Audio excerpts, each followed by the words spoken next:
She walked into the bank like any other client, calm, polite, wearing simple clothes, but all it took was a glance, a silent judgment.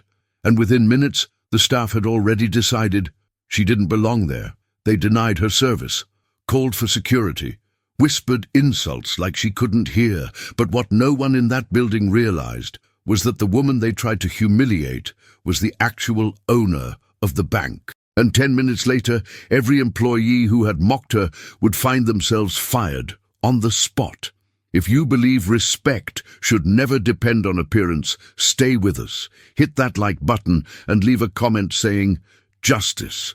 Because this isn't just a story, it's a reckoning. The morning sun poured through the tall glass windows of Summit Wealth Bank's downtown flagship branch. Everything inside was spotless. Marble floors gleamed, fresh orchids decorated the front desk, and the smell of roasted espresso floated in the air. To most, it looked like a sanctuary of wealth. To Vanessa Clark, it was just another building she owned. She stepped inside wearing a navy sweater, pressed jeans, and clean white sneakers.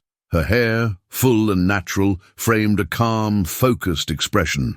No designer handbag, no gold jewelry, no entourage. Just a woman with purpose, and a reason to walk in unnoticed. She approached the welcome counter.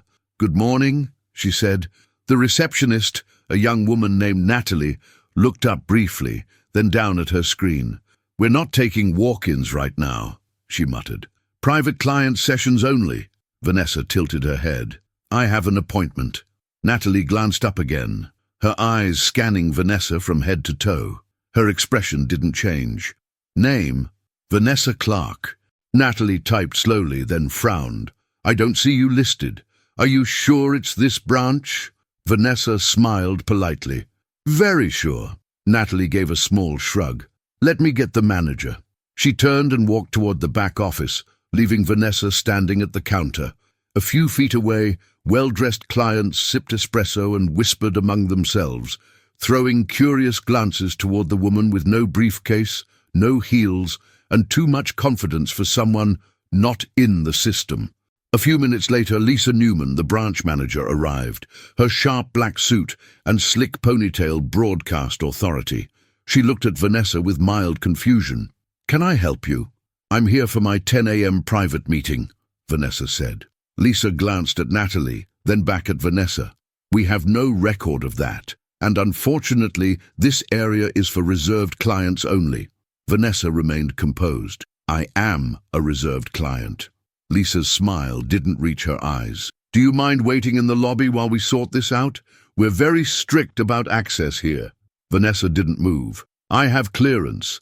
Check the board-level roster." Lisa's face twitched, just slightly. Before she could respond, a man seated nearby scoffed. "Let her wait. She's probably here to open a checking account." The others chuckled. Lisa exhaled sharply, as if embarrassed by the scene, but not for Vanessa. "Mom," she said with forced calm, "I'll have to ask you to step aside so we can help our scheduled clients." Vanessa took a breath. 1 second. 2. Then she reached into her pocket, pulled out a slim black phone, and made a call. A single sentence was all she said. "Activate Protocol 6. She hung up. Lisa blinked. What was that? But Vanessa didn't answer. She simply smiled and walked toward the executive lounge like she'd been there 100 times before. Because she had. They just didn't know it yet. 10:04 a.m. Lisa watched Vanessa disappear behind the frosted glass doors of the executive lounge, a place usually reserved for legacy investors and board-level clients. She turned to Natalie. "Call security," she whispered. Natalie hesitated. "For what?" Lisa snapped. "Just do it. Something's off." Natalie picked up the phone. Inside the lounge, Vanessa sat down at a corner table and calmly opened her slim tablet. She didn't rush, didn't look around nervously. She simply tapped into the system like she belonged, because she did. And then, the systems began to respond. At the main desk, the front-facing monitor flickered, then froze. Natalie tapped the mouse. Nothing. She pressed a few keys. Still nothing. A small, spinning circle hovered at the center of the screen, like a fuse waiting to be lit. In the back office, Lisa's login dashboard reset. All her scheduled appointments vanished, replaced by a single name, Clark Vanessa. Level 1 access. Restricted override. Lisa stared at the screen. What the... She moved to her phone and dialed her regional director. No dial tone. She tried the corporate line. Dead. In the hallway, Edward Pierce, a smug external wealth partner in a tailored grey suit, approached the front with his coffee in hand. "Lisa," he grinned. "What's with the frozen network? I've got 3 meetings back to back." Before she could answer, a ping echoed from the lobby screen. A message appeared. "Internal Protocol 6 initiated all staff access re-evaluation in progress." Natalie squinted. "What is Protocol 6? Edward frowned. "That's not for us. That's board-level security." Lisa went pale. Then the intercom clicked on. A voice none of them recognized echoed softly. "This branch is under live audit review. Please remain at your stations. Compliance is en route." The room fell into a hush. Back in the lounge, Vanessa sipped her tea. 2 security guards approached quietly, flanking her from either side. One of them, Officer Malik, paused when he saw her face.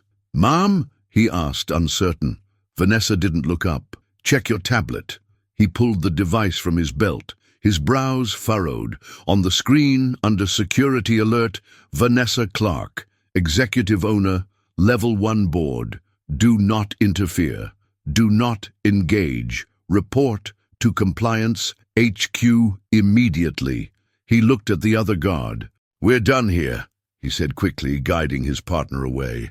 Lisa saw it from across the room. "What are they doing?" she muttered. "Why didn't they—" Edward was already backing away.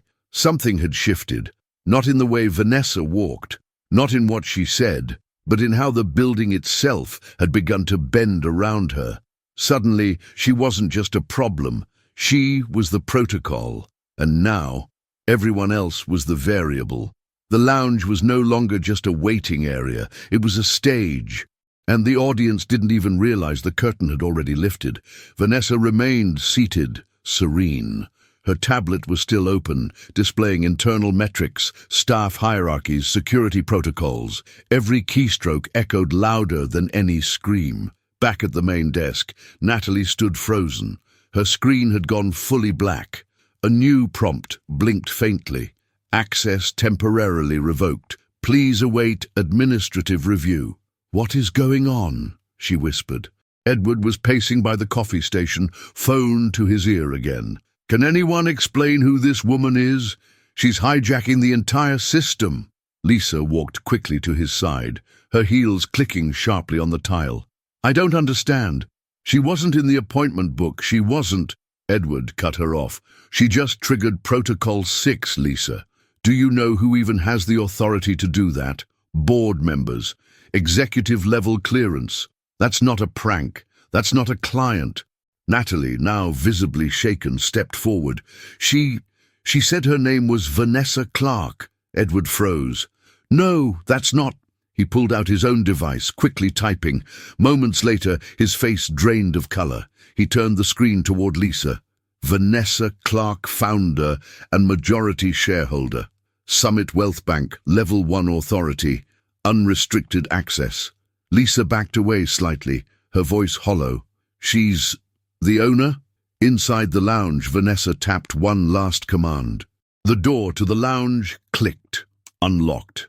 She stood and walked out, facing the full lobby. Everyone had stopped what they were doing. Even the espresso machine had gone quiet, as if the building itself understood what was happening. Vanessa looked around, slowly, calmly. Then she spoke. "Just so we're clear," her voice wasn't loud, but it carried. "I came in through the front door. I gave my name. I waited, and I was told I didn't belong here." She looked directly at Lisa. "You didn't ask who I was. You asked how I looked." Lisa opened her mouth, but nothing came out. Vanessa turned to Natalie next. "You saw me as a mistake." She then looked to Edward. "And you saw me as entertainment." Edward's jaw tightened, but he stayed silent. Vanessa continued. "The moment you assumed I wasn't important was the moment you all failed a test you didn't know you were taking." She turned to the center of the room. "This is not about me walking in unannounced. This is about how you treat people when you think no one important is watching. Behind her, the 2 security guards had returned, but this time they weren't there for her. The lead officer spoke aloud. Per internal directive, branch personnel listed under Protocol 6 are to remain on site. Compliance investigation will begin immediately. Vanessa nodded, and then she walked away, not with vengeance, not with anger, but with the calm assurance of someone who knew justice doesn't always need to shout. Sometimes it just needs to log in. 10:17 a.m. A black SUV with no plates pulled up outside the bank's side entrance.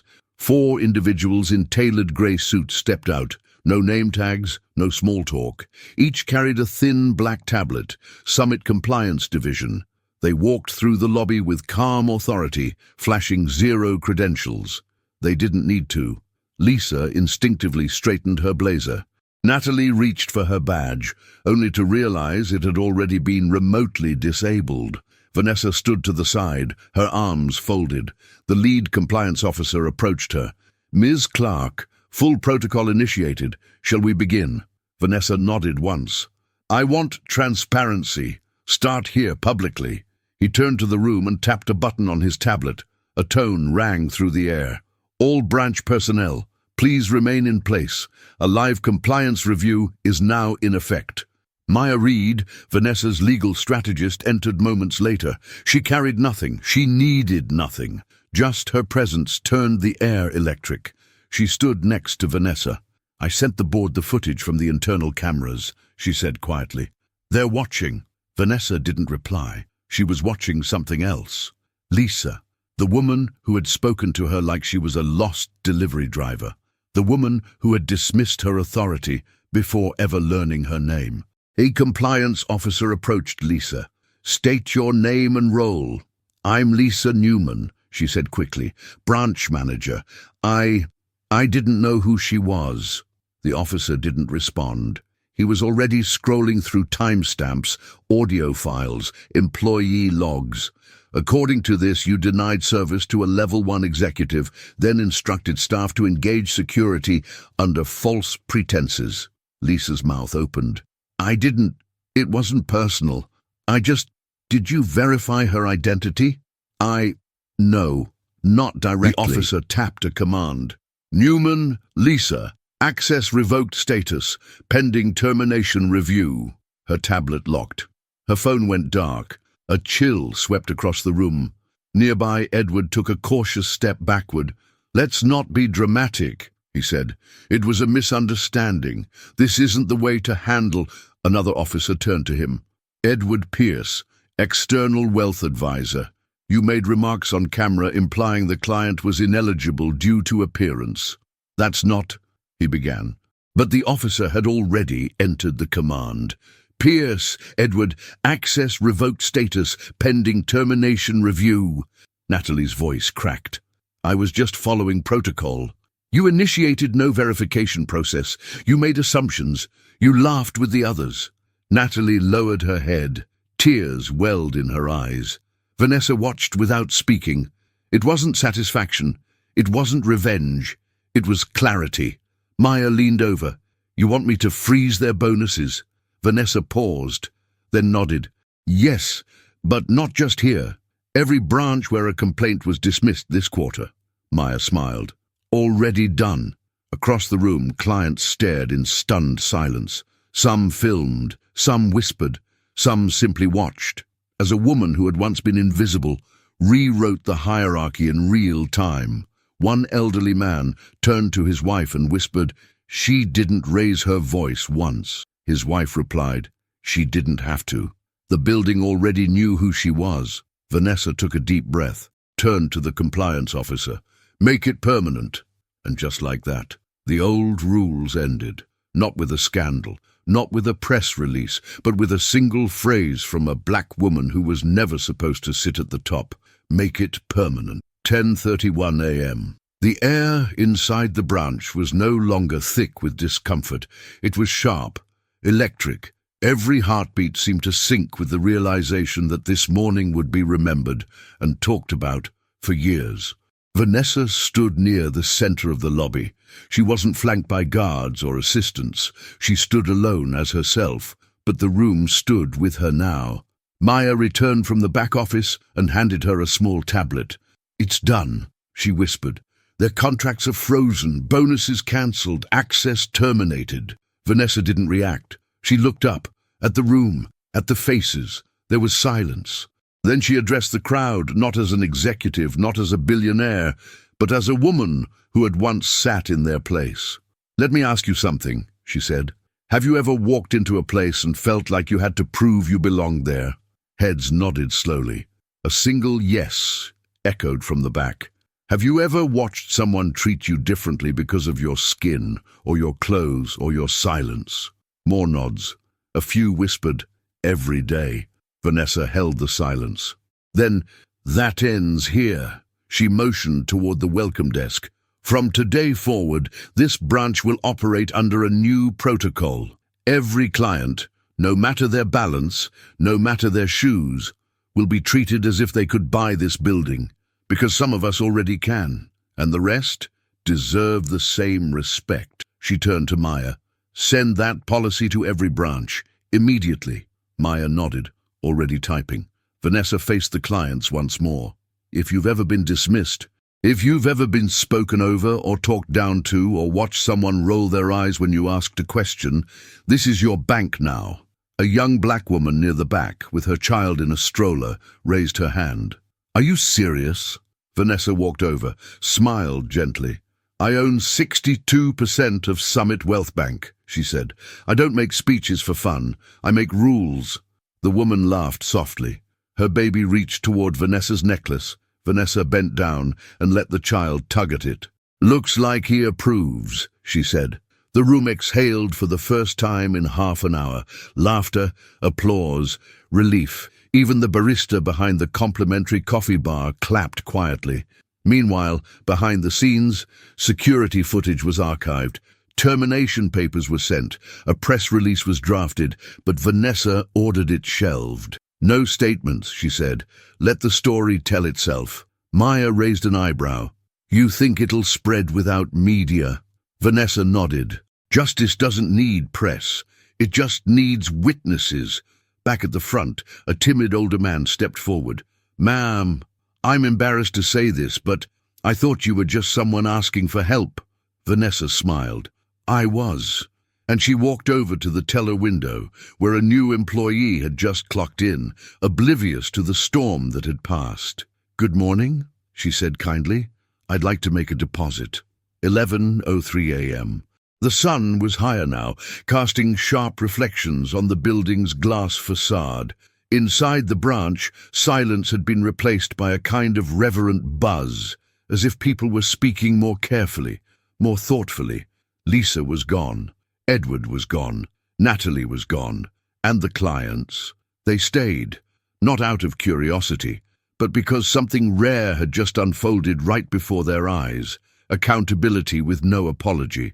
Vanessa didn't return to her office. She didn't call a press conference.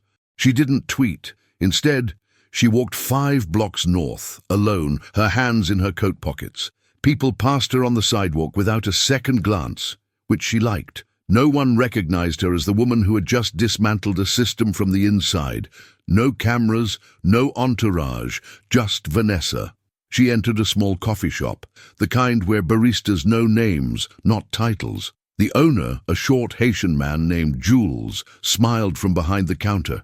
"Vanessa, you're late today," she grinned. "Rough morning," she said simply. He poured her usual oat milk cappuccino, extra hot. "Something tells me you handled it," he said, handing her the cup. She nodded. "More or less." Meanwhile, back at Summit Wealth Bank headquarters, alerts were still rippling, emails bounced, internal dashboards lit up with red flags. HR scrambled to update policies. Legal began cross-checking every past customer complaint against current staff. And compliance had already sent word to 6 additional branches for review. No one wanted to be the next one caught slipping. In a suburban branch miles away, a young black teller read the internal memo with wide eyes. She'd almost quit last month after being reprimanded for not smiling enough when helping a wealthy white client. Now, that same client's file was marked for audit. She smiled to herself and whispered, "Finally." Elsewhere at a news station, a junior producer caught wind of the story through a Reddit thread titled, "CEO Destroys Racist Bank in 10 Minutes." The video clips had already hit 300,000 views. They reached out to Summit for comment. No reply, but the public didn't need confirmation. They had seen the footage, heard the voice, felt the silence, and in that silence, they'd seen a mirror. Back in the coffee shop, Jules leaned over. "Whatever happened, you look lighter today." Vanessa stirred her drink. "Maybe," she said, "or maybe the weight just shifted." He didn't ask more. She didn't offer more. But somewhere in that quiet sip, in that tiny shop, far from the marble floors of Summit, a truth settled. Sometimes power doesn't announce itself. It just shows up, sets things right and walks out the front door. 12:42 p.m. Across the country, phones were lighting up. Text messages, screenshots, voice notes that started with, "You won't believe what just happened at Summit." The surveillance footage had leaked, not by Vanessa, but by a client who'd witnessed the scene from the lobby and uploaded it anonymously. There was no narration, no edits, no dramatic music, just raw audio, shaky video, and truth. It spread faster than most corporate news cycles could catch. Within an hour, 3 hashtags trended globally. She owns the bank. Vanessa Clark. Respect eyes policy. At Summit's headquarters, the PR team scrambled. "Should we post a response? Clarify her role?" "No," the chairman said flatly. "Clarifying would only confirm we were blind." Meanwhile, Vanessa sat at a small non-profit office on the east side of the city. She wasn't celebrating.